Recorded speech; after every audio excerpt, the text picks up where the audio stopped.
end result. Loses the front end of the Galois Yamaha, and once that goes, there's no way back.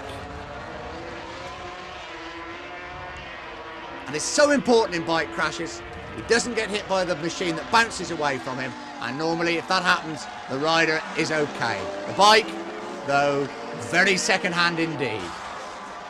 Right, let's watch it again in slow motion. Loses the front end, slides for a long, long time into the dirt. The Yamaha bitching, boring itself, causing all sorts of damage, and Ross extremely lucky. When you see somebody crash like this, it makes you realise just how fast they're going, but he's quickly onto his feet. Certain part of his body that's rather delicate in those situations. Loses the back end, then comes to the front end, high sides him off. Teammate Gradasini manages to miss him, but Cadalora crashes into the straw bales, followed by the Gorelli, and he's very lucky indeed. In fact, the bike doesn't hit him. But the straw bales once again break, and the bike catching fire while the tank of the bike weighs. It then high sides him over the top, and that's an horrendous handstand for him in the middle of the track, the Spaniard, and then both bike and him slide along the tarmac and into the dirt.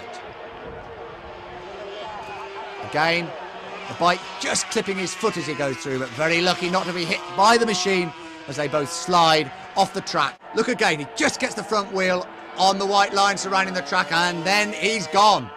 And once on the grass, it's so wet and slippery, the Marlboro Yamaha and Eddie Lawson slide, slide, slide and slide until they meet the immovable object, the straw bales, and both crash into them. Eddie Lawson unhurt, but his World Championship chances really gone in that particular.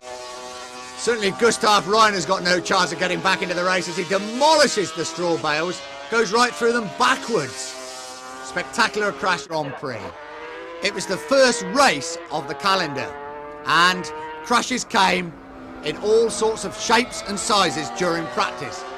This is Austrian Wolfgang von Murat, who loses control of his machine and, luckily for him, escapes serious injury as he crashes into the straw bales. Not so lucky was Belgian Didier de Radiguez. Christian thinks about it. A classic high side, loses the rear end, rights it, throws him over the top. Terrific bang into the tarmac for the Frenchman. Both him and the bike slide across the tarmac, over the ribbed edge of the track and onto the grass. Saron lucky the bike doesn't hit him, and he escapes with just a broken bone in his ankle. Takes a long time for man and machine. Last is put out, but that's probably cost the popular West German an awful lot of Deutschmarks. Our friend Dave straw bales, nothing left of the machine. You really would think this